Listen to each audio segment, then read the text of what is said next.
Hi, this is Russ from Global Skywatch. It is March 25th, 2013, and this is the Global Skywatch Monday Night Meet. Tonight we're going to be talking to a couple activists who are going to help us understand, learn, and get a feel for what goes on when they're out in the field doing things to raise awareness about chemtrails. What we want to do tonight is quickly go through a few agenda items. And then we'll get right to talking to our guests. And afterward, we will have a question and answer session.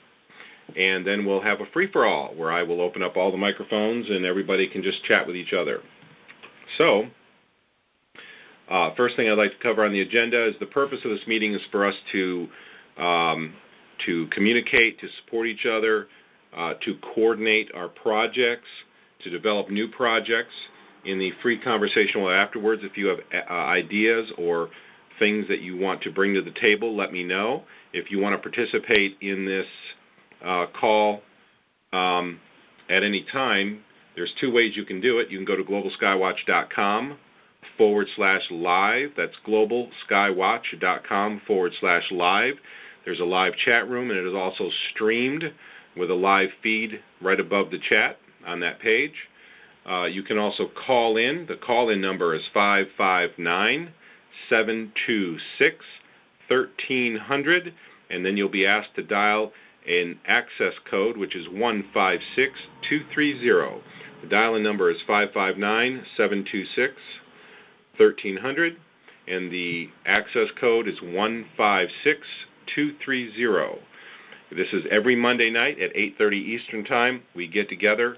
We talk, we have guests, and we coordinate our projects dealing with chemtrails, geoengineering.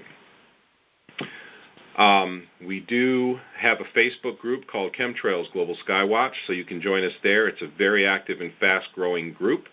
If you want to be notified about all the meetings that we have that are related to Global Skywatch and the Chemtrails Global Skywatch Facebook group, you can join the Global Skywatch group on Wigio.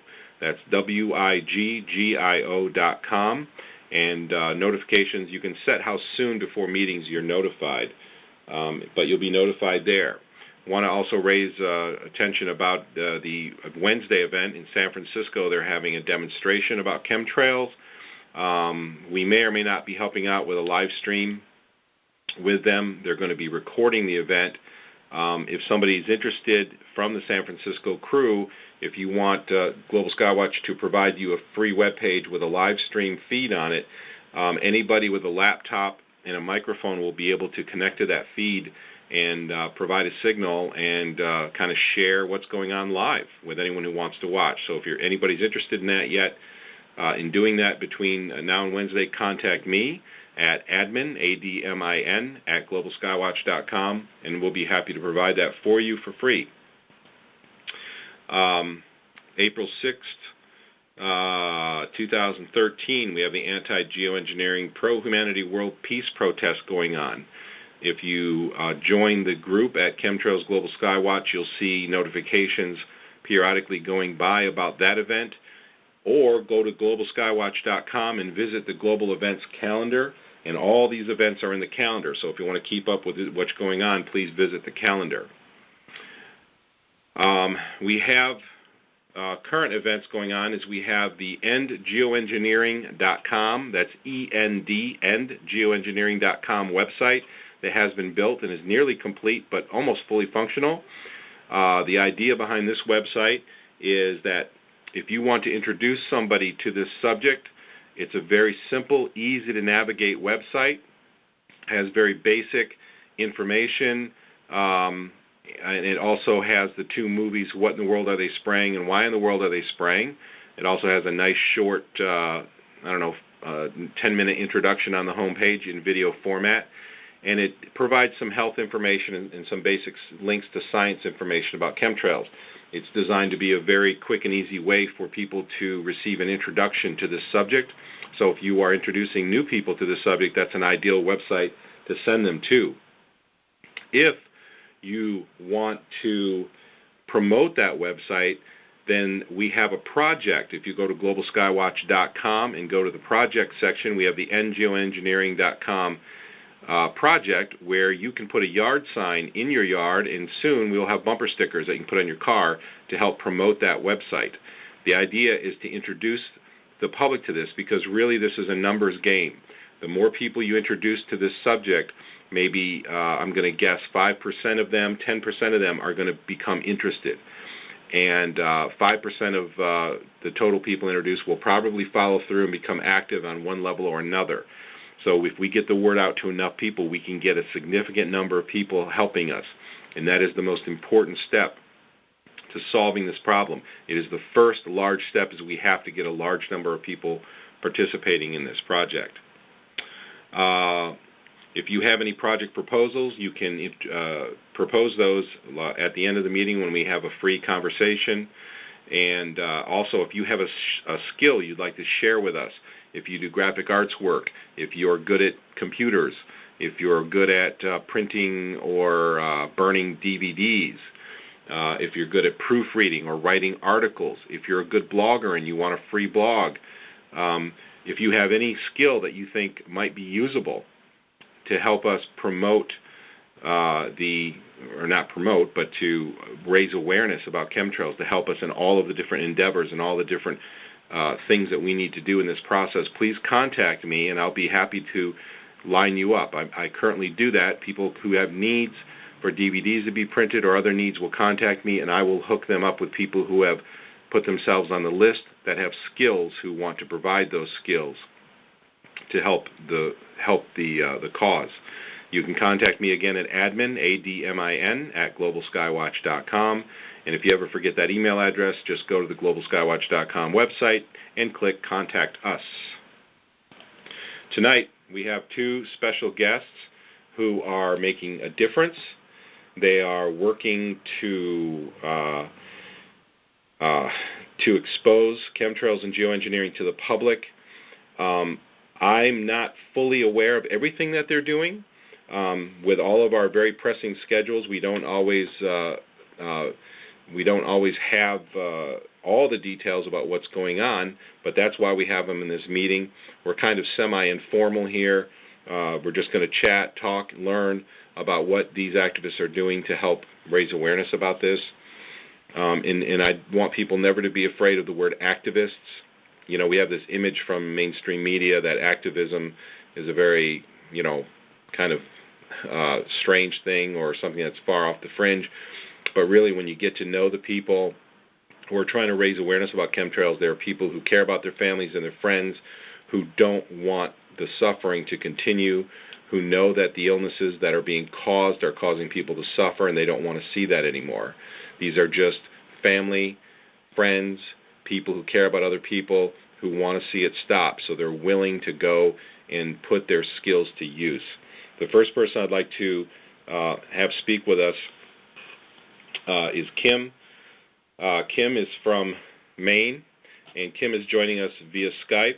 She did a solo activism project recently here in Maine and did some great work, and we actually have video of it. If you go to the Global Skywatch website and you click on special features, when you click on the special features page, there's a link called Chemtrail Activism in Action, and we have a couple videos and some pictures of her activity.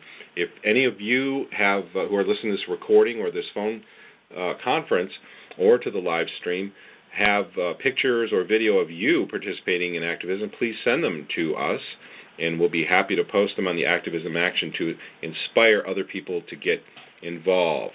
Kim, can you hear me? Yes, I can. Good. Let me just adjust your volume a little bit. All right. Well, why don't you introduce yourself a little bit and tell us how you learned about chemtrails? Okay. Yes, I live in Maine, and I'm a mother of dogs are barking. Let me just go in a different room. And I have two golden retrievers, as you can clearly hear. That's why we call it an informal discussion. We're just talking here. So our neighbors so loud when they come in. I'm an apartment dweller, and I'm just somebody that's kind of, I don't know if I would be lower class, not middle class. I'm a full-time college student. I'm a single parent of a 6-year-old. I have 2 golden retrievers. I find myself really busy, and I'm also a full-time student going to community college. And the thing that I try my best to encourage people about is, how come I have so little time that I can set aside for leisure or, like, say, getting involved with a cause? Hey, Kim, can I ask you yet I one can still favor? do it. Hey, one favor real quick. Pull the microphone away from your mouth a little bit, and I'm going to crank your volume up on this end. Our live stream people have audio cutting out. I think it's just overdriving a little bit because when you say, like, S's or P's, it's kind of loud because it's real close. So just, and it vibrates. Okay. Yeah, just pull the mic away a little bit. Let me see if I can give better audio to the stream listeners. Okay, no problem. I think that's better. Okay, go ahead. I'm sorry to interrupt you. There we go. Oh, that's all right. A person might wonder, well, gee, how do I get involved in a cause? Well, I don't have time. Well, I can't do this. I can't do that. And my answer back is, oh, yes, you can. And I am, and I will. And I do this because the little bit of time that I do have, I choose to spend outside. And when I look up at the skies, I see all this garbage floating overhead that just doesn't belong. And it's upsetting and it's frustrating because it's affecting my health, my daughter's health, my animal's health.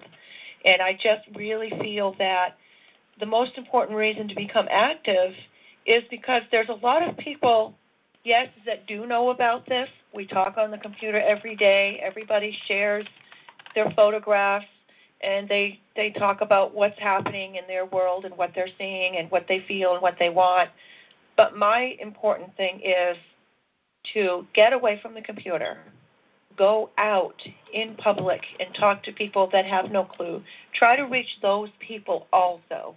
And that's why I've decided that I am going to stay involved, because I really do feel that not enough people know.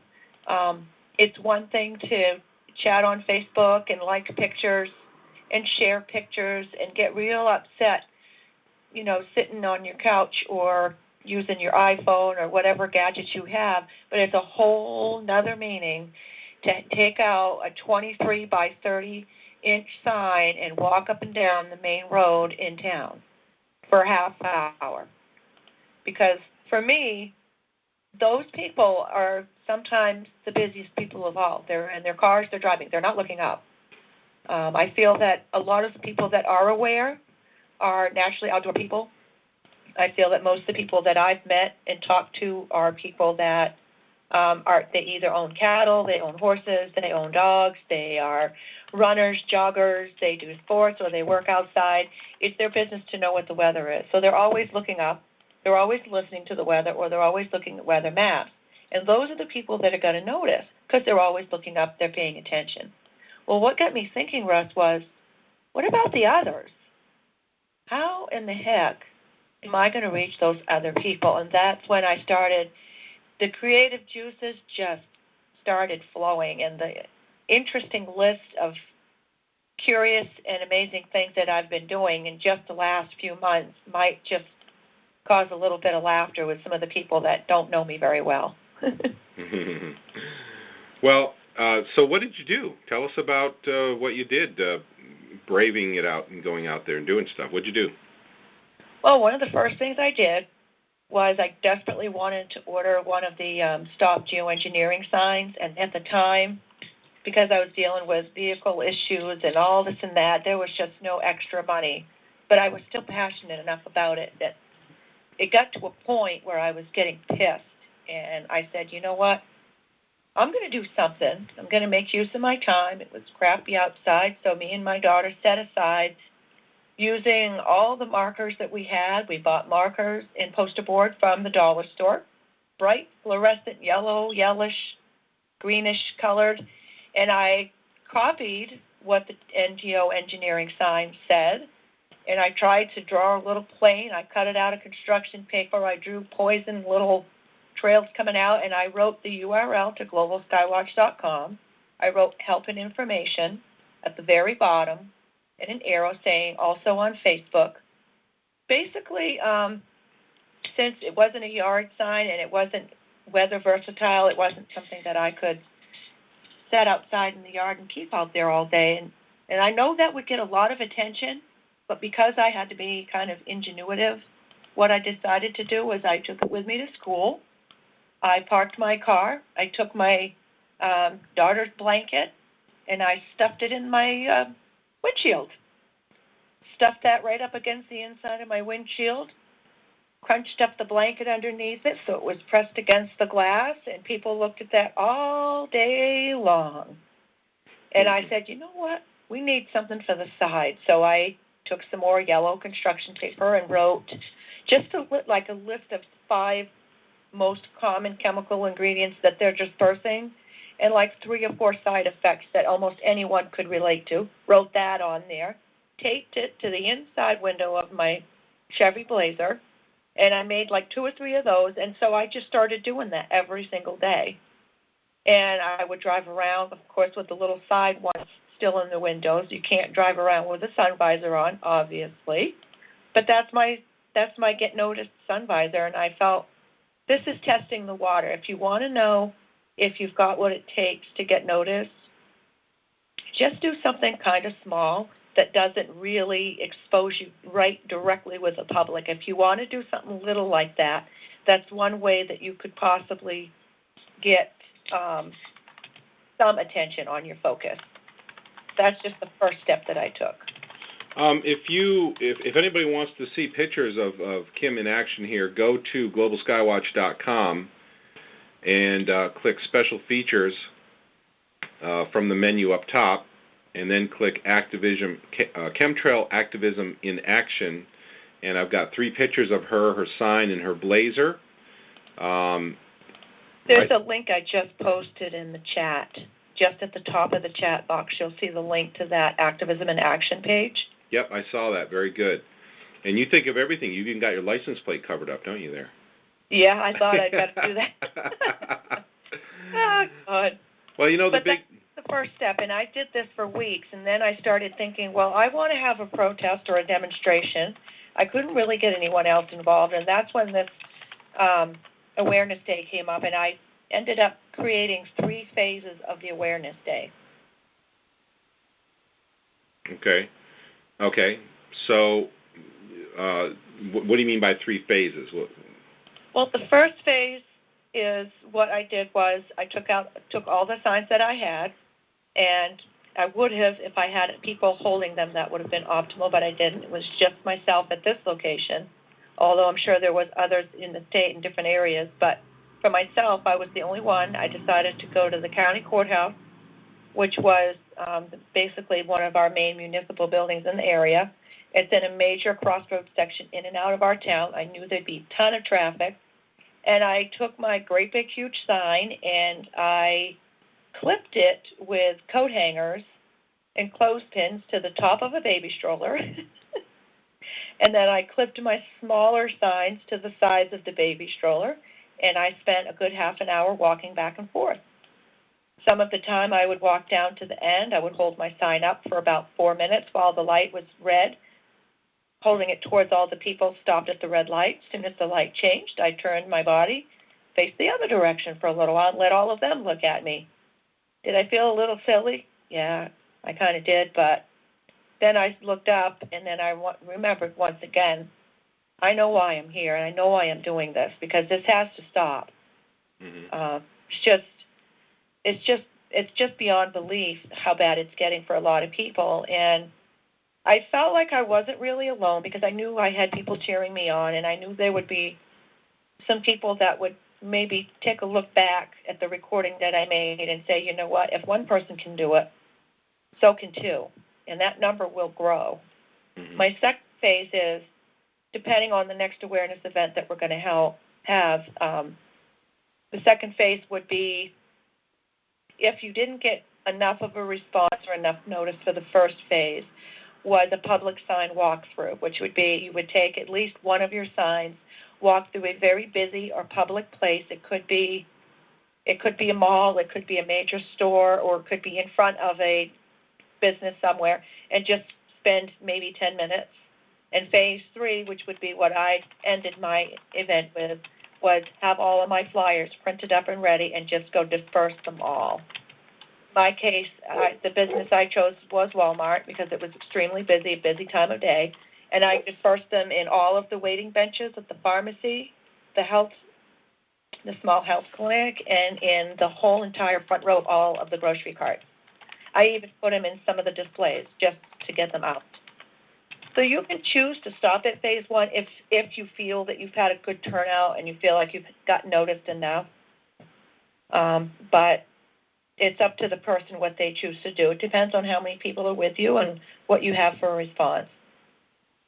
Yeah, it's pretty cool. In your video, it shows you putting those, among other things, it shows you putting those flyers down in carts, and I thought that was pretty cool because people are going to grab a cart and they're going to immediately look down to see if it's empty or if there's anything in it, and everybody's going to see it. Exactly. So that's kind of cool. I like that. Well, I'll tell you what. How did it? After it was all over, I mean, you felt a little silly because you're out there all by yourself, alone, and all that. But after you had done it, what did it feel like? I mean, afterward. Well, I felt a little exhausted because I had just had a real bad fall and I was actually in a lot of pain. But I felt like, you know what, I accomplished something today. Someone's going to notice this. I'm hoping someone like me who is motivated will have noticed what I was doing, and I might just reach that right person. And if that person, for example, decides, hey, you know what, I've been wondering the same thing myself. What is going on? And they'll find my flyer, and they'll look it up. They'll make the connections. They'll connect the dots, and they might just say, you know what, I'm going to pay attention. And the next time these people say they're going to have an event, I'm going. Mm-hmm. And I have to say, and I'm going to write some things down and stuff. So that's what I was thinking when I walked away, and I also felt like I probably shouldn't have done it if my doctor had any idea that I was out there walking around like that, considering I had injured spine, bruised tailbone, and torn rotator cuff. They would have been like, what are you doing? But, I mean, if I had all the reasons in the world to not go out and do this, right up to the last minute I thought, I can't do this. I'm not going to do this. This is a bad idea. I'm in pain. Nobody's going to be there. I don't want to feel stupid. Believe me, if you're going to do something, there's that part of you that everything else is going to just run through your head. Mm-hmm. And it's going to tell you to back off, don't do it. But if I can do it, considering as much pain or exhaustion I was in, then nothing should talk you out of it. Almost nothing should talk you out of it. If you think you want to do it, and if you think you can do it, stay positive. Doesn't matter if you're all alone. Doesn't matter if you're in pain. If you want to take a nap, or you're hungry, or you're bored, or you've got a show you want to watch, just ignore everything. Go out, pick a time, and do it. Try to reach other people early, ahead of time if you can, though, of course. Yeah. It's so important, I think, what you said in the beginning is that we're all on Facebook and we exchange information, and it's a great source of information on our Facebook group. But we're talking to each other who already, for the most part, already know. We get a lot of new people on the group who are learning things, but it's really, really important to get out into the public and reach people we don't have normal contact with. That's what I'm trying to do, yeah. Yeah, that's great. Well, I am very thankful for the work that you've done. You're an inspiration to me, and I hope that I can, next time we have one of these, I hope I can be out there too, or if nothing else, be here live streaming it and encouraging other people to get out there. But I would love to be out there doing it. And at the very least, I think people should put bumper stickers on their cars or in their business windows or wherever they'll be seen in public, because it's such an easy way to get exposure to people you don't know. You've got to reach people you don't know. And like I said, it's a numbers game. So having all done this, having done this and having accomplished this, and you were in pain and you went through a lot of trouble to do this. Time is ticking away here really quickly, and I want you to have an opportunity. Just what do you want to say to everybody about this? Is there any final words you'd like to say to all the people who consider doing this, maybe were too afraid or didn't really know if it makes a difference? What do you think? I just want to let you guys know that no matter what, I'm going to stay devoted to this. And if I even go as far as to choose to do this all by myself once a month, every single month, until I have enough people following me out there, I'll do it. I would very much love for people to stand right beside me, but if you can't stand beside me, if you can go to your own town and do this, people are going to start noticing. If you're feeling afraid that don't want to reach out to friends, that's all right. Just post up in your favorite websites that you go to, your social networking, your chemtrail awareness sites that you go to, wherever it is. Say, hey, guys, I'm going out on Saturday the such and such. I think April 20th is a Saturday, and that's when Australia is doing it. And I was talking with someone who's involved with the Australia group. She would very much love for everybody in the United States to do something here in the country on the 20th. And I've decided I'm going to do it. I don't have anybody joining me yet, but I'm still going to do it. So I just want to encourage you that don't feel silly if you're alone. Feel silly a little bit if you want to, but don't let that stop you. If you feel like you don't know what to say or how to express yourself, start writing it down in a document. Also, keep track of all your photos. If you're posting photos in random feeds on Facebook, create an album. Name your album a certain way so that you don't have problems uploading pictures. But whenever you post a picture, don't stick it in the news feed. Stick it in your album, and your album can be shared, or the link to that photo can be shared in all of your social groups that you belong to. And the reason I mentioned this to you before I go is because what you're doing is you're gathering somewhat of an arsenal of knowledge. You're maintaining your thoughts by writing them down. You're maintaining your photographs. You have time references that you can look back. This is going to help you become a better writer if you choose to write a small flyer that you'd like to pass out to coworkers or out in public like I did. Another suggestion I do have, if you belong to any of the other Facebook groups, is write a note, which would basically be you putting your document that you've already written about your stories, what your experiences, what your feelings are. You would also upload all of your photos there, or simply put a link to your online album. Put that in there. Your notes can be shared.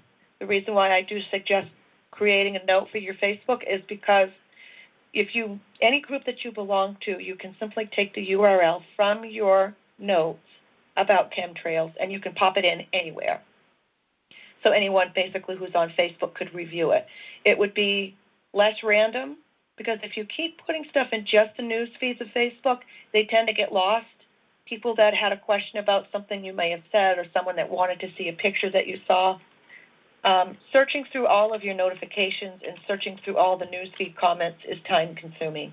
But if you do, say, upload a file in a group like the Chemtrails Global Skywatch group, if you choose to upload a file, the files are all stored at the top of the page.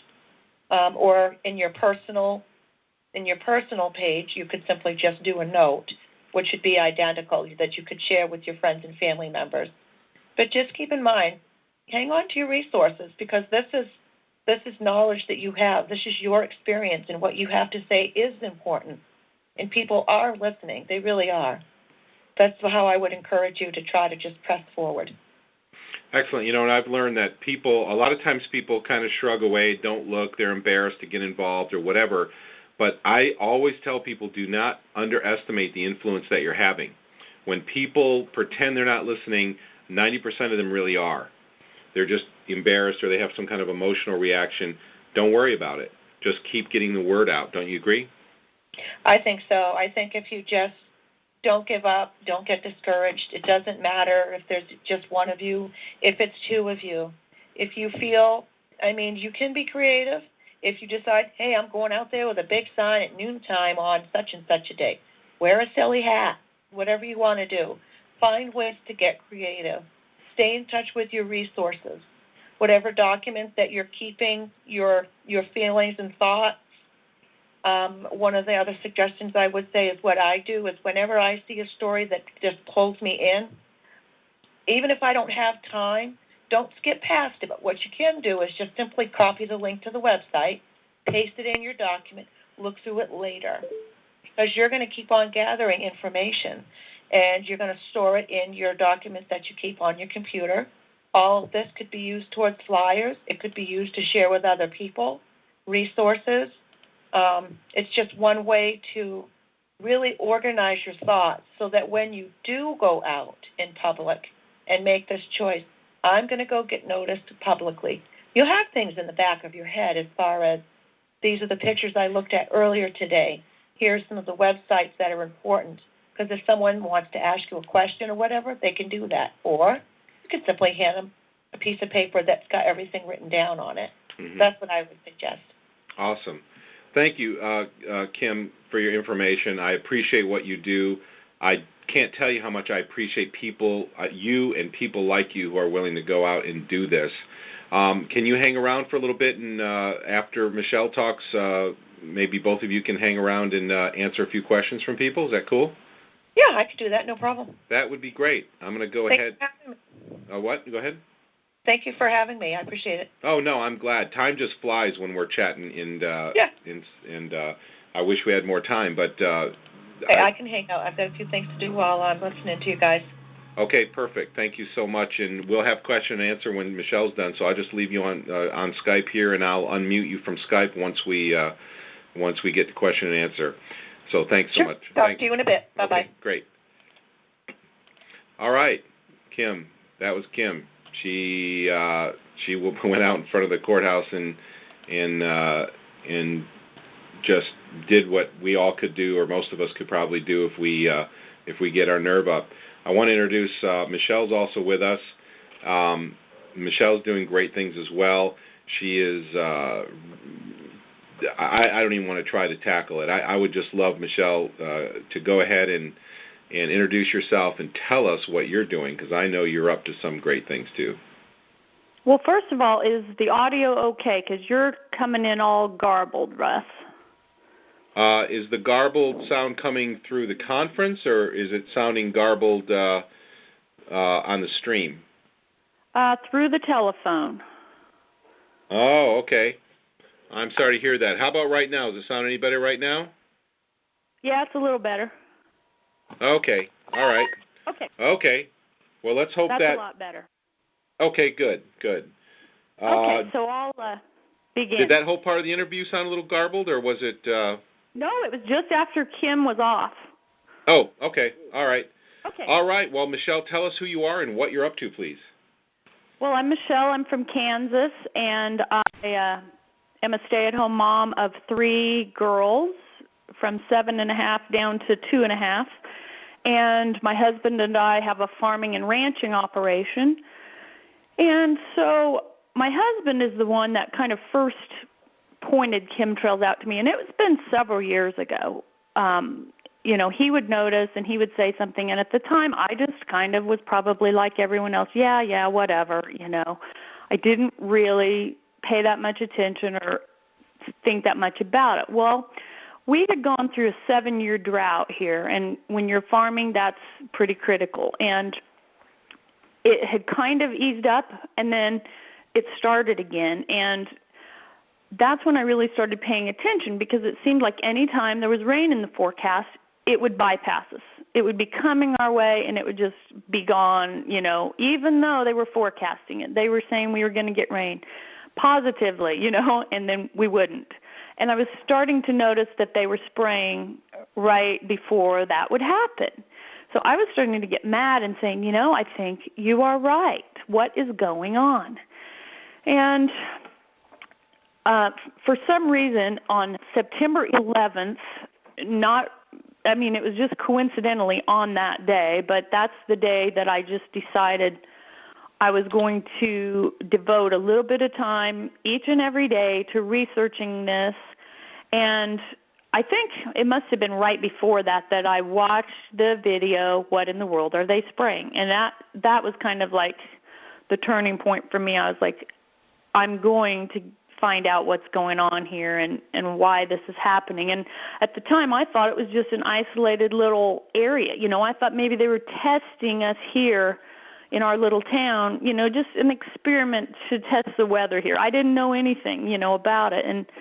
And then I realized and found out it was global. And then I got really, wanting to do something. So my first step was to start with our government officials because I didn't know any better at the time. And I guess you could say I started at the top and I'm working my way down. But I contacted Senator Pat Roberts, and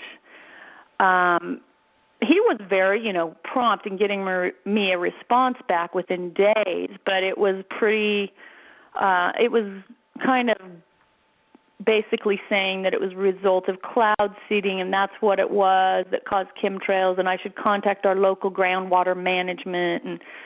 And even then, though I didn't know much about it, I thought that is not what it is.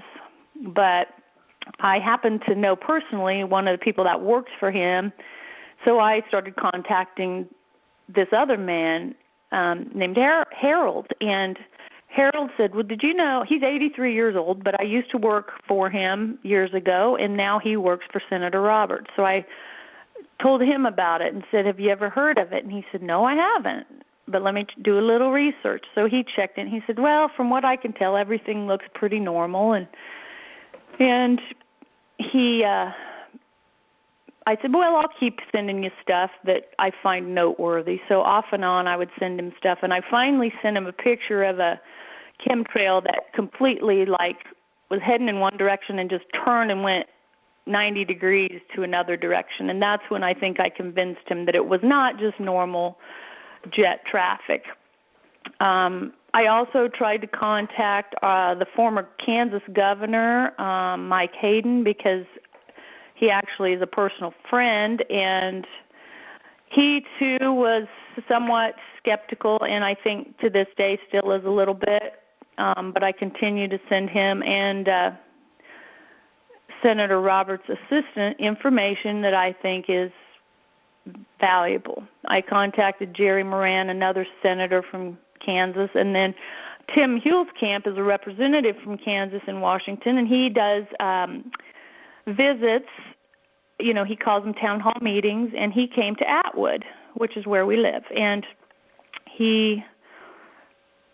I went to it with my whole family. I had to take all 3 kids and everything because I couldn't find a babysitter. So my husband and I and the kids went to it, and I stood up in the meeting, and there was probably, 15 people there, not a lot, but I asked him about chemtrails point blank, and you could see him get visibly uncomfortable. Whether it was because he really didn't know anything or because he had something to hide, I'm not sure, but he did get uncomfortable, and he said he didn't know very much about it at all. And so I handed him a thick packet, and said, well, here's something you can read in between your, travels around the state. So anyway, I didn't have too much success starting there, so then I decided it was more important to just reach more people, individuals, and you never know who you're going to, reach. You might actually reach somebody that flies one of the planes without even knowing that you're doing that. So I then took a bold step for me and put stuff on Facebook because for me, I don't know, that was one thing I was a little more nervous about for some reason. So I started just putting posts on my own page. We got 15 points of rain, and I said, some sarcastic comment on there about, yeah, thanks, chemtrails. We were supposed to get a lot more than this, and just a few comments here and there. Nobody ever commented on them, hardly ever. But I did start doing that, and I joined 3 Facebook groups. One of them is the one that Russ has, globalskywatch.com, or the Chemtrails Global Skywatch Facebook group, and then there's a couple more that I joined on there just by searching the word chemtrails, and so did that. And then a while back we had one of these conference calls, and we we're supposed to invite friends and skeptics and things. So I put an event together on Facebook and invited all of my friends on Facebook, which is about 300 and some. And of those, I think 3 said they would attend and 4 said maybe. It wasn't a huge response, but at least a few did respond.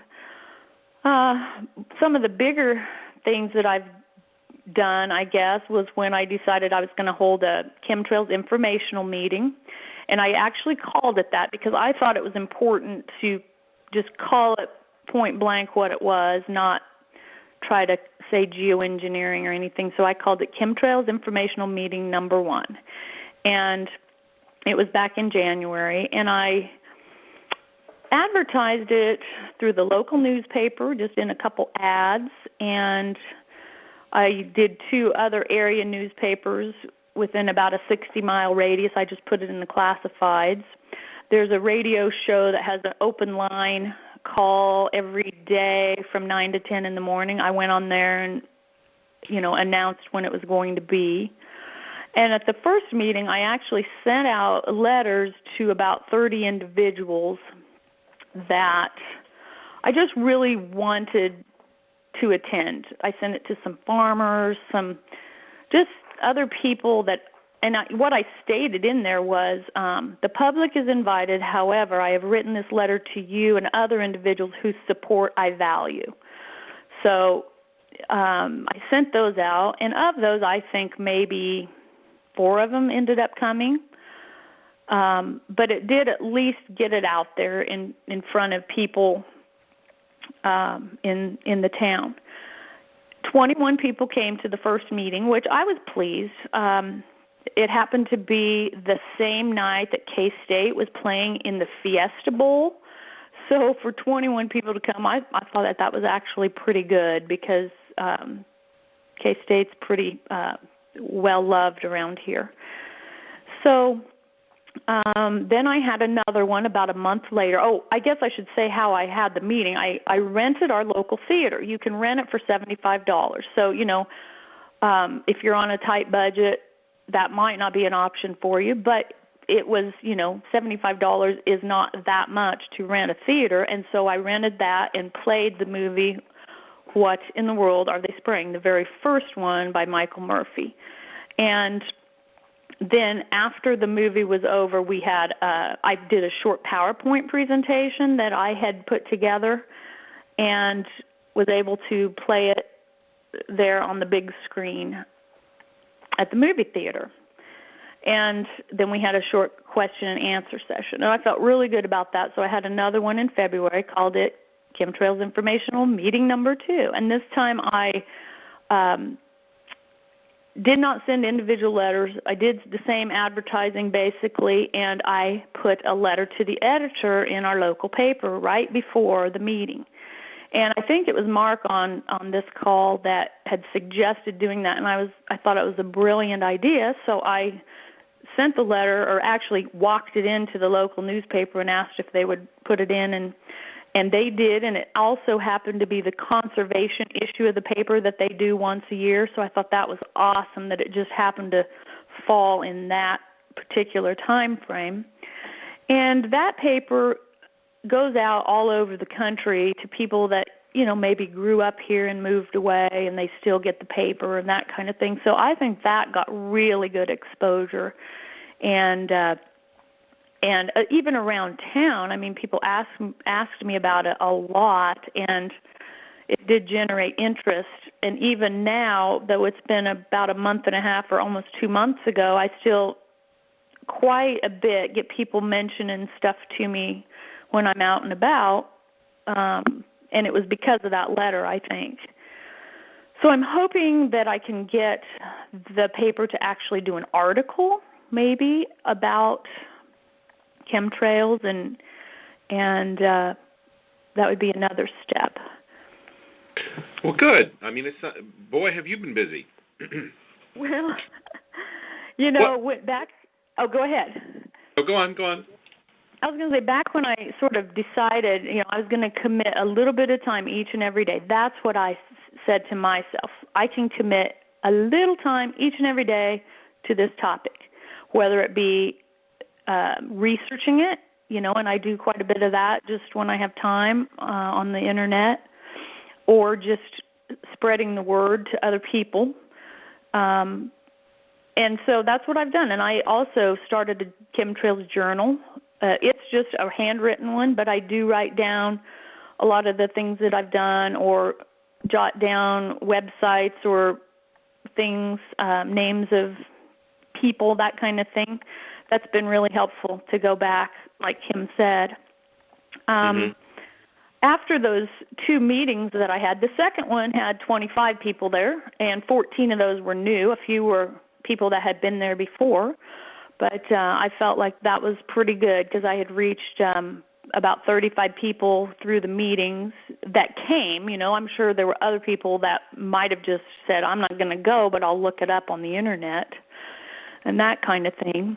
And I established a chemtrails email list from people. I had them sign in if they wanted to be on a future email list. And so now I send them emails, probably not quite once a week, but I tell them about every one of these conference calls, and just if there's an interesting thing that pops up, I put that out in an email to those people. Excellent. Are there any, before we do question and answer, are there a lot of people, and myself included, would be a little intimidated to start to try to organize an event like this because, you rented a movie theater and you did these things that people don't even know is possible. Can you tell us some of the details that kind of take some of the mystery and fear out of it about all of this organizational stuff you did? Any tips you can give us and ideas? Well, living in a small town is helpful in that regard, just because you know everybody in the town practically, and that is somewhat intimidating because you know everybody. Then you're always kind of thinking, oh, what are they going to think of me? What are they going to say? Because I've lived here my entire life, But I think that most people that know me know my track record and know that I'm not crazy, so they might listen to what I have to say. The logistics of it, it's just, I don't know. I had to order the videos from the Michael Murphy's website. I ordered those and had those on hand. At the second meeting, I showed the second movie. So if you had come to the first movie and then wanted a follow-up, you could come to the second meeting, and see the second movie. I did actually make some copies of those to hand out for free there, too. I had a friend that could copy them, and he charged me $20, but I made 20 copies of them, so it was real cheap to hand those out. I just kind of picked a date randomly that worked for me and just started, I guess just the wheels turning in my mind of how to get the word out about those meetings. Mm-hmm. Yeah. Now, renting a movie theater, can you do that in any town or any theater? That's kind of cool. I remember we talked about this once before, and it's just I didn't know you could do that. Well, I don't know. I would imagine in a small town you might be able to, just because, here they're looking for ways to make money to support the theater, and so if they can rent it out to private parties and groups like me, they're willing to do that to make a little extra money. And we had concessions and everything. The gal that ran the screen, the projector, she had popcorn and, people could buy it, obviously, but that money went to the theater then, so it was another money-making thing for them. Oh, good. Okay. Well, that's interesting. Well, I'll tell you what, if anybody has a question, please type it into the chat if you're listening to the live stream, or if you're on the live phone conference. I'm going to enter question and answer mode right now, and you'll be able to press *6 on your phone. So hold on just a second. And that's our cue. So if you have a question on the phone call, please press *6, and you can ask either one of our guests a question about their interview and what they've been doing. And if you're in the chat room, then please go ahead and type your message into the chat, and I will read it. So we have a question in the chat room. They said awareness is great, but what is the ultimate strategy? What would you say to that? Sorry about that. Hold on a second. My fault. Sorry, Michelle. I had you muted. Oh, that's okay. I don't always know what the ultimate strategy. I mean, the ultimate strategy is to get it stopped, and hopefully, I don't know for sure how to do it other than by trying to get the word out. And I've asked even questions like that to Dane Wigington, someone that's very involved with this, and his answer is the same. You've got to just get people informed, and the more people that know, then we'll be able to get it stopped. But, I mean, ultimately, that's what we're trying to do. If anyone wants to go to the Global Skywatch website, there is basically an answer to that question. If you go to the top menu and you click on projects, in the project list, the very first item is the 5-step plan. And this basically tells, just briefly, that we need to expose, oppose, enact, enforce, and prevent. And it gives a brief overview of what we're trying to do. And it seems that exposing this to the public and getting a public following is really critical, because once you have enough people interested in an issue, you can accomplish just about anything. But if you don't have a large public following, then politicians don't take you seriously, and they don't listen to you, and they don't really consider your position. That's been my experience calling the state of Maine. They were very polite and nice and listened to my story, and then after a couple points of contact, then they won't respond anymore. Kim, do you have any idea, any thoughts about answer to that question? I do. I think that, like you said, the awareness is the key factor, because the more of the little stuff that's going on, like some of the things that we've been trying to do to get more attention, the more people are going to know. And I personally feel the object for myself is not to go for the big guns right away. Like, I'm not writing my congressman, and I'm not doing all those extra things that people are doing. I feel that what I need to do is reach everybody locally first. I feel that united, standing together, when it's time to reach those important people who are making the decisions on our health and our well-being, I think the more people, if there was a mass of people gathered that went to see them or talk to them, I think that would have a better effect. And so that's why I don't mind doing the small public getting noticed events and doing those kinds of things, because I really feel that the more often that I do this, the numbers will grow. And as soon as the numbers can grow, then we can do some of the other steps, such as renting a hall, having a PowerPoint session, having an informal meeting. We could meet at a church. We could meet at a school. I mean, there's public meetings all the time. Or we could even go to one of our town hall meetings. I think it's important to get a fair perspective on what I'm capable of doing, and also know what's still a little bit out of my hands at this time. Because I know there's people that are saying, well, write your senator. And then I think about it, well, what good is it going to do me, one person, to write my senator? And I kind of feel like that's not going to be effective enough. I think that if a whole bunch of us, for example, what they did on the Guns Across America campaign back a couple of months ago, they met on the State House steps, and there was at least 100 people that met there. Yeah. I think that was very effective, because what happened was they had news coverage. It was on all our local news, the regular news, the newspapers, and all the news Facebook pages. So I feel that still doing the individualism is my connection for that is I'm reaching people like me, and I want those people to keep reaching other people like themselves and like me. But ultimately, the goal is meet together somewhere where it's big and noticeable, where all of our voices united would be heard. That's my ultimate goal.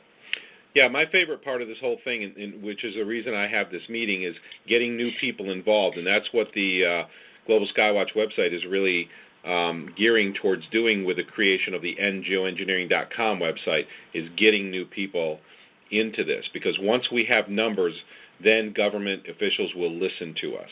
We do have a caller in on the conference line. Let me go ahead and take your call. Go ahead, caller.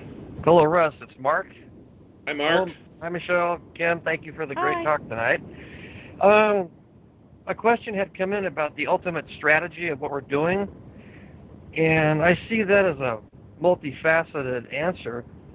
Obviously, the most obvious facet of that question would be to get everybody to know about it. Well, what is everybody going to do about it? Well, a real big notion in my mind is that, okay, we know about chemtrails, and people that really do know about them know that they're ingesting heavy toxic nanoparticles, barium, etc., aluminum.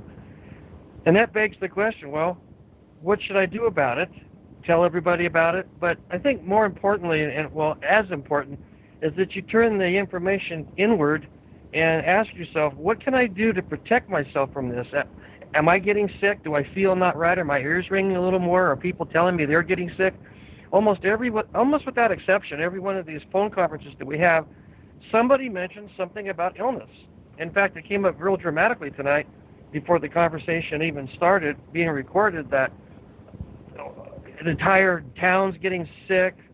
Another guy said he knew all kinds of his friends were getting sick. Well, that sickness is often associated with heavy spray days, and what I'm boiling this down to is you need to start looking into how you can cure yourself of heavy toxic metals. You can have blood tests, hair tests. Russ's site, I believe, has got a good section on that. His business partner, Laura, has done a considerable amount of work on that as well. So, you can stand there all day like I do, and like Don Quixote with a wooden sword and give the finger to the jets as they fly over. But, when I go, all right, go ahead and spray me, asshole, and pardon my French, but I'm going to go do something about this stuff in my system, taking magnesium, chelation therapy, whatever. But I don't want these guys getting us any sicker than we have to be. That'll give us more energy to spread the word. And that's just a couple cents worth I wanted to throw in tonight, Russ.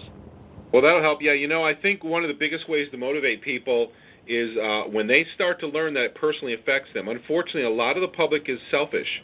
They're not out there looking for issues that they want to support for the good of mankind. They don't think that way. A large portion of the public won't get involved until they know it's personally affecting them. And I don't know of anything in history that has personally affected everybody like chemtrails have. What do you think, Michelle? Yeah, I agree that not everybody's going to notice it unless they're personally affected. And even my good friends, I'm thinking a future event that I might have is going to be called Chemtrails and Cocktails. It's just going to be a informal little gathering with about 20 of my women friends at my house. I'm going to show them one of the videos and just, because even my closest friends, I've only talked to probably a few of them about it, and I just need to be bold and just plunge in and talk to all of them about it. Mm-hmm. So I'm thinking about doing that. I am teaching my children about it. They all know what chemtrails are and that they're not good, and even the 2-year-old will say, "Stupid chemtrails." So, we need to have you two move to big cities. I mean, here you are in relatively small. I mean, with the ideas and the stuff that you're doing, it's just awesome. Kim, is there anything you want to add to that question or that statement that Mark was saying? Asking what's the point A from point B, you mean? Well, yeah, that's kind of along the same lines.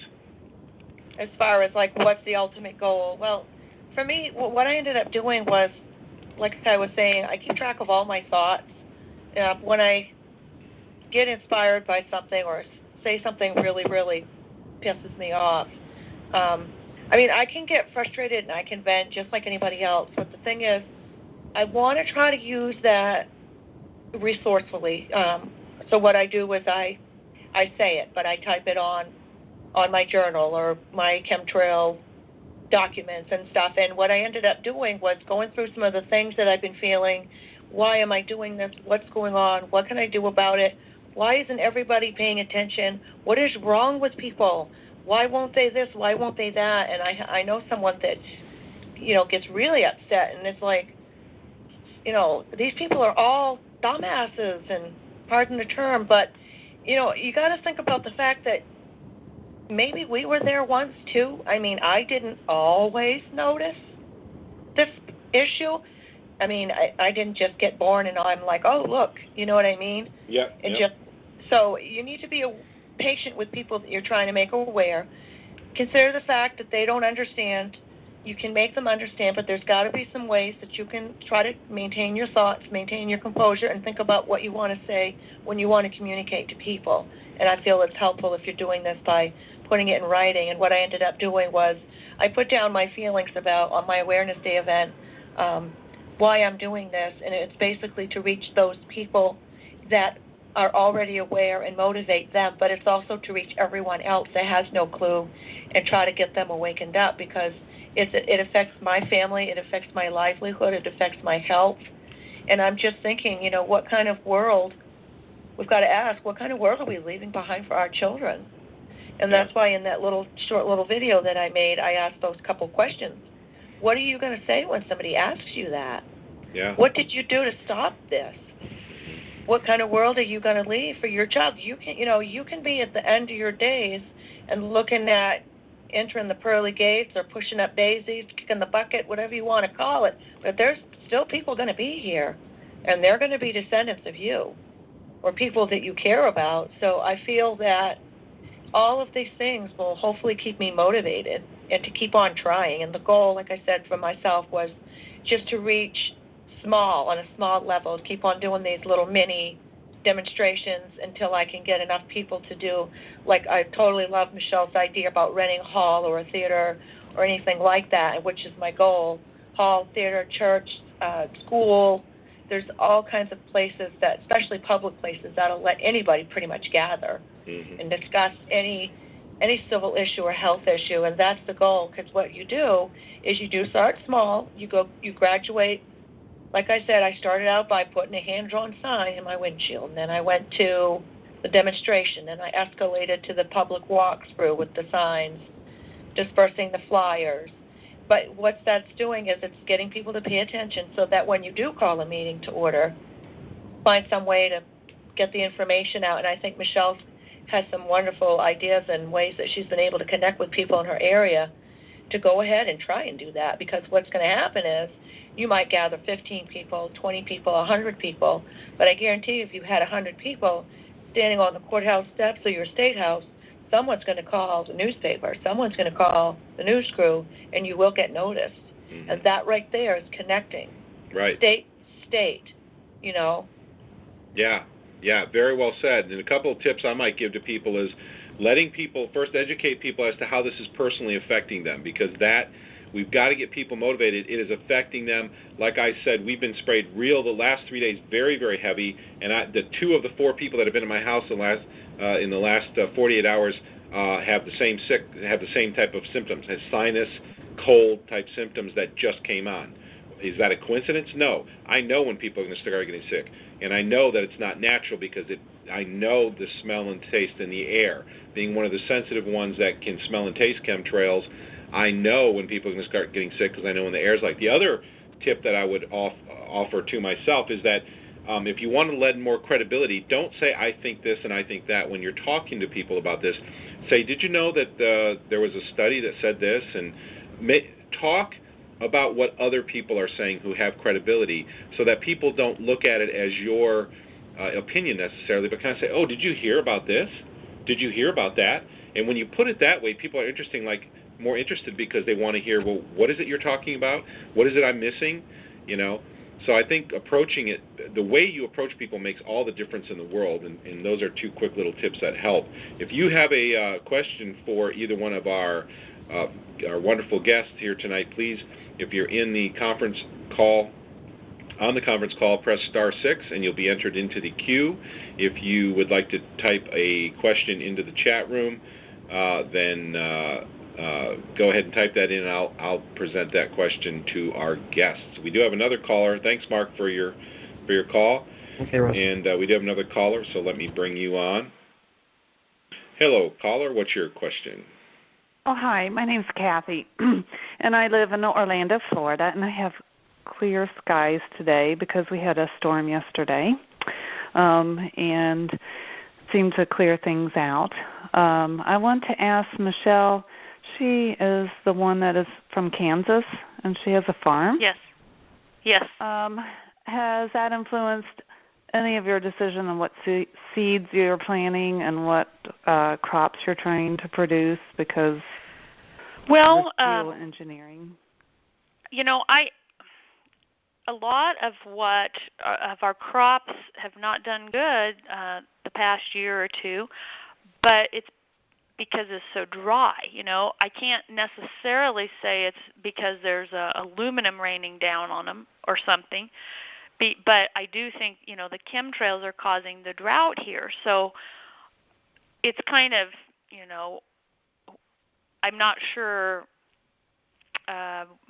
what to blame it on for sure, but we weren't even sure our wheat was going to come up. We planted wheat. We usually plant it in late September and October, and it's hard red winter wheat that sits kind of dormant. It sprouts, but then it's dormant all winter long, and then greens up and does really well then starting about now. We weren't even sure it had sprouted because it was just, you couldn't see it. It was just nothing was there. And so we were thinking we were going to have to plant another crop, and then you wonder, well, is it because are they making a drought here so that you will have to buy more seed and plant again? I mean, all these thoughts go through your mind of why they're trying to make a drought here. And I have different theories about that, but that's how I approach the people around here, not so much from the sickness aspect, but more from the drought aspect, because that is something that affects a lot of the people where I live. So. Well, I've read some things that it said that they are connected, that Monsanto does invest in some of the geoengineering, and that those things are connected, that they want to centralize the food supply and force farmers into buying certain genetically engineered food. So I kind of, you see it where it's together with a lot of the chemtrail conferences. They always have the aspect of the genetically modified food. So I approached our local Whole Foods store because they are trying to teach about genetic modification of foods, and that they would the Whole Food CEO has announced that they will start buying produce that is non-modified food source, and they're going to start labeling since they decided not to label in California. So I've kind of approached them and tried to tie that together and say, look, this is something that they're trying to force farmers into, and you have papaya and all the stuff that's genetically modified. The farmers can't raise things that are not drought resistant. So this is something else to consider, and I think we should start teaching people about this aspect too. It's happening everywhere. Everybody knows it's going on. They see it in the sky. They just don't know what it is. Exactly. So hopefully we'll get something going on there. But if we had a major player, somebody that was involved in this that we could approach, and because the monkeys in Washington aren't going to do anything. I've already gone that way too, and they want to completely stay away from it. This is a liability for them. Well, there's no way they would touch that. But if we can find, because with the growth hormone, the bovine growth hormone, people were able to throw their milk out and say, I'm not buying this. What are we going to do? We're going to not breathe anymore.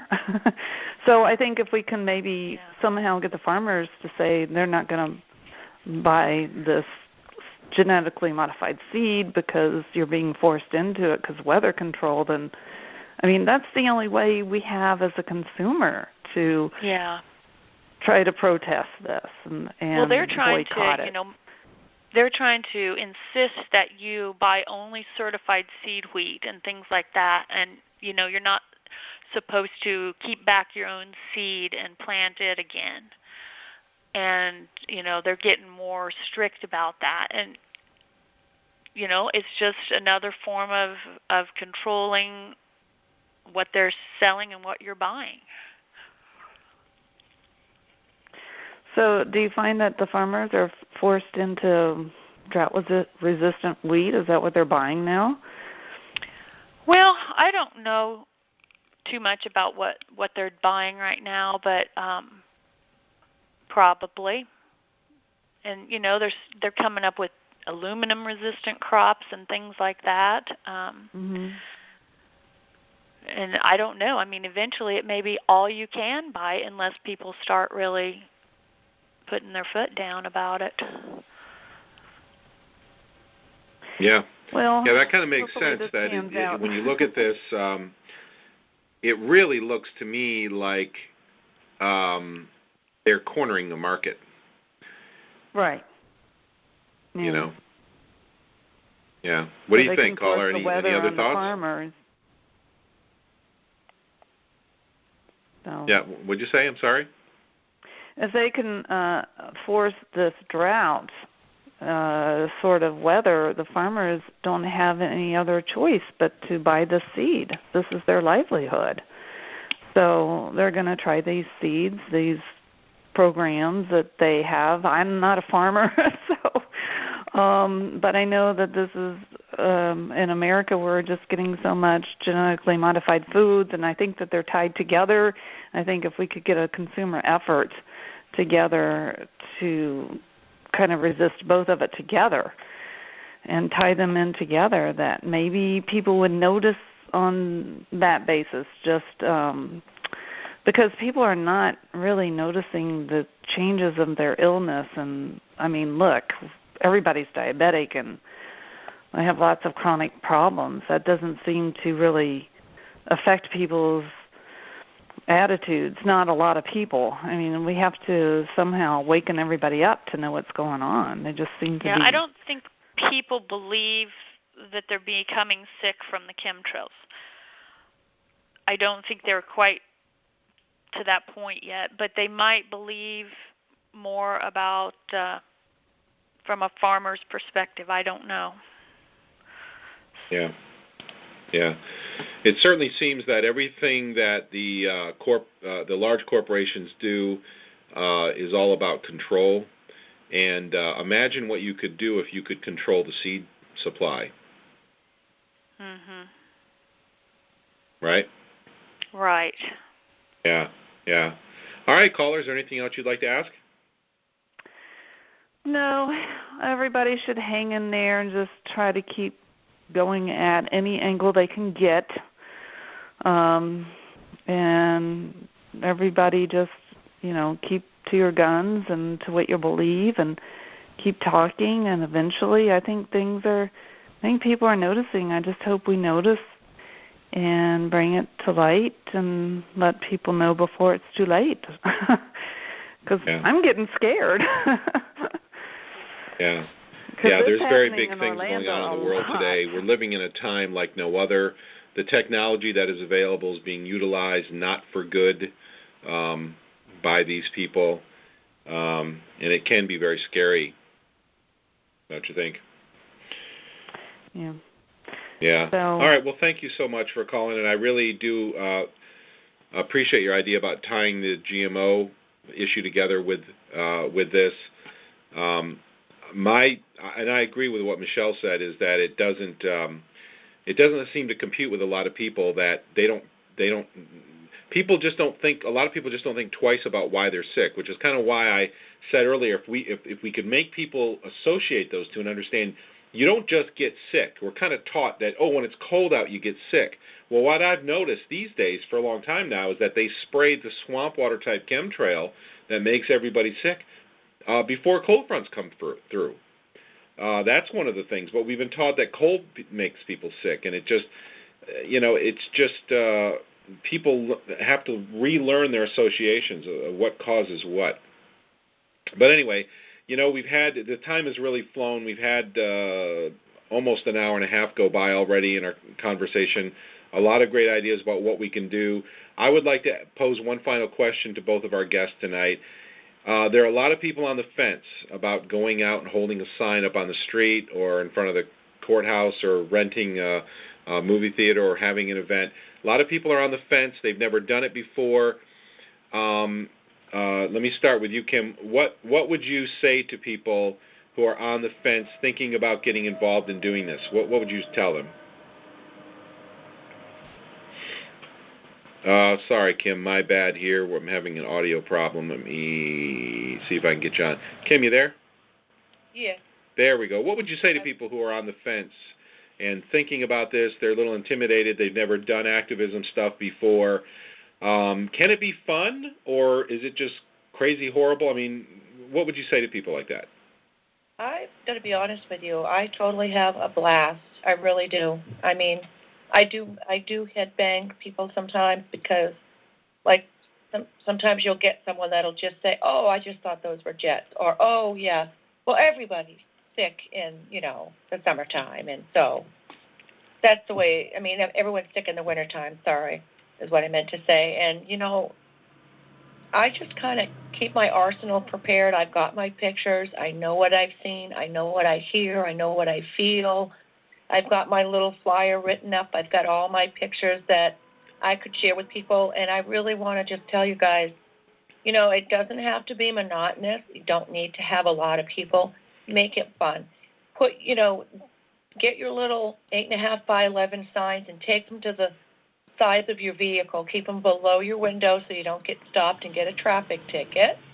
But literally take them to the side of your car and drive around in morning rush hour traffic. Leave it on your vehicle while you're at work. If you want to make it more fun, put on a silly bunny hat, rabbit ears, whatever you want to do. If it's bad, it's rainy out, you know what I've done? I took my daughter's baby clothes hanger and I clipped one of my handmade 8.5 by 11 signs on a coat hanger, stuck it in a report cover, which is a plastic report cover, and I hung it on the coat hook in the back seat of the car. And whenever I stopped at the red light, I rolled my window down, and I looked at the person next to me and smiled, and I looked up, and then I pointed.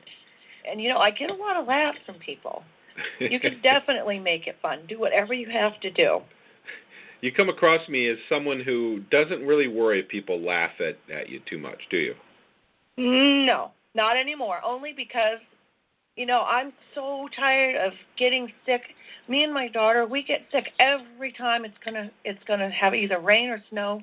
Like within 48 hours, I don't feel good. On days that this is the biological phrase that they've been dumping on us, and I truly believe there's a lot of HAARP activity going on. My daughter is just off the walls. She has so many side effects during the 24 to 48 hours before these storms that whenever I feel embarrassed or inhibited or feel like I can't do this, I think about her health. I think about my illnesses that I get that disappear as soon as the storm is gone. And I just take all of that, my anger, my frustration, my rage, my exhaustion, and all of it, and I pour it into the energy of being creative and having fun. And if it means that someone's going to giggle at me, if I had to go and put on a disco dress and stupid shoes and prance myself up and down in the middle of the mall at noontime on Saturday with my sign, I would totally do that in a heartbeat. I hear what you're saying. I feel the same. I will film that, so I'll film it. Where can we? Where's your next appearance, Kim? So we'll have a crowd there for you. We want to see those 70s clothes on or something. I don't know. I want to get noticed. We want to see those shoes. No, I totally agree with you. Is that sometimes we have a week. The pattern has become very randomized for the first time since 2005 when I first started experiencing this. In July of last year, it began randomized. Before that, there was a solid daily schedule that certain types were sprayed at certain types of the day, and the only break of that schedule would be when, like Michelle said, when fronts were coming through, they would spray 24 hours or so, sometimes a little longer, before like a rain or snow front was coming through. They would spray like crazy. But other than that, it was very tightly scheduled. These days, it's very random. But But it is true. You notice whenever we have a good week, like if spring is a little bit milder for a week or a few days. We don't usually get good weeks anymore, but we used to when they were on scheduling. There was interesting patterns. But I remind myself, just like you say, you remind yourself of your daughter and what she goes through, and I remind myself on those few mild days that we have that how horrible I feel on the bad days, and I don't get my hope up anymore that it's going to stop now. We have a few great days, and this is the end of all the spraying. No, it's not. This is just a little mild patch. It's going to get bad again, and what they are doing is, it doesn't matter to me what laws, because we all probably have heard of the laws that are on the books that say, oh, well, it's legal to do this. And to me, any law that says, and those laws actually say that we can test on you even if it causes death, even if it destroys the environment and causes humans to die, which is absolutely insane to me. There can be no valid law that says we're allowed to kill you. It is just absolutely insane. Well, because we're expected to not notice. We're expected to just believe what we're told. Oh, it's cold season. Oh, it's just, that's how the weather is. Yeah, I don't think so. I think that we're expected to not care. We're expected to not know. We're expected to not speak up. And that's what motivates me more to speak up more, because I'm not a follower. I really never was. And I just can't see myself just going, yeah, and I'm just going to ignore it. Because like you said, if you're personally affected, it makes a big difference. It really does. Yeah. But there are no breaks. Like, I think there was a comment that was put in one of the groups that somebody thought that they had some clear skies, and they posted a picture of some clouds, and they felt like because there was blue sky in between those clouds that they were getting a break. Well, I recognized those clouds. I'd been taking photographs literally for about 8 hours off and on that same day, and I'm on the whole other side of the United States. And I could only reply by saying, just so you know, there is no break. They're not going to give us a break. There's not going to be a break. What they'll do is, if you don't see those clouds over your head right now, the clouds are a short distance away, and they'll harp them in. They'll push them in. They'll get here. They're working on it. So do what you can. Use your time wisely, and don't be afraid to speak out. If you have to get angry, get angry. If you have to cry your eyes out, then do it, whatever it takes. Just make sure that you know you can make a difference. Yeah, I would back you up on that too. Is that because I can smell and taste chemtrails? The last couple of days, we've had a day that was semi-clear with sort of normalish clouds. They're not really normal, because I watched Sky My Life and I know what the 3 primary cloud types are. And nimbus is just a modifier, by the way, meaning precipitation. But I know what they look like, and what will happen is that they in many areas they don't spray the persistent trails anymore. They're non-persistent, and they're spraying at higher altitudes, so people don't see them. Right. So they're like, oh, it's mild, it's not so bad. I can smell and taste chemtrails. Let me tell you something. It makes no difference whether you can see them battering and covering the entire sky, or if you just see little tiny trails, at high altitudes. The intensity of the stuff reaching the ground is no different. It's no different. I know that's hard for people to believe, but let me tell you something. I feel like this is my duty as someone who's suffering and who smells and tastes them as clearly as I can smell and taste anything in my life. And in fact, they're overwhelming. They're so strong to me that it doesn't matter if they're hard to see and they're non-persistent, or they're covering the sky. The intensity is not dependent on how visible they are. That's one of the most important things that I'm trying to convey to people. So without going off anymore, Kim, thank you so much for being with us.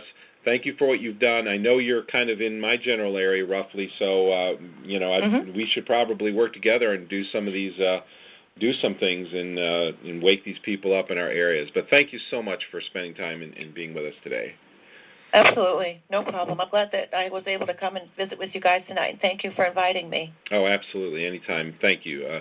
Michelle, what would you say to people? They're on the fence. They're scared. They're a little intimidated. They feel frustrated. They want to go out and do something, but they're, I don't know, it's a little awkward. It's a little uncomfortable. What do you want to say to people?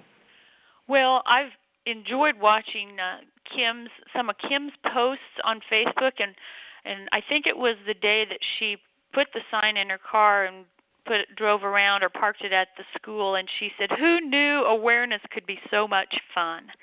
And I laughed, but I feel the same way. It really, once you get past the initial fear, it can be fun, and you really feel like you are doing something. And my final thought is 1 million starts with one.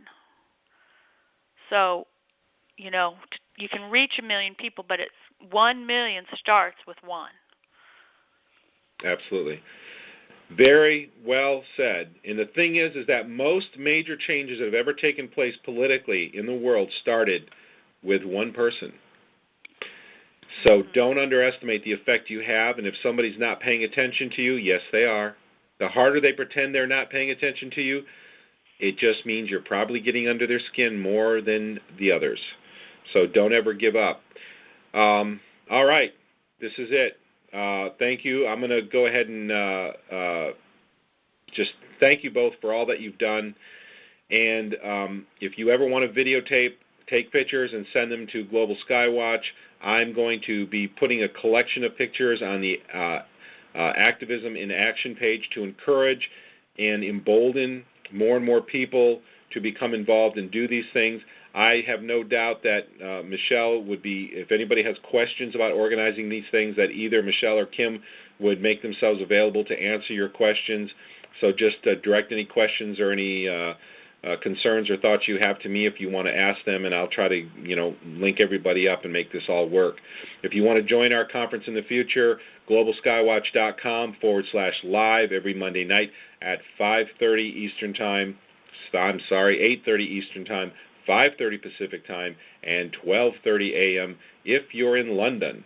Now with our live stream, we're still working out getting the audio to sound good, but anybody can join us anywhere, and hopefully we'll have the audio working better soon.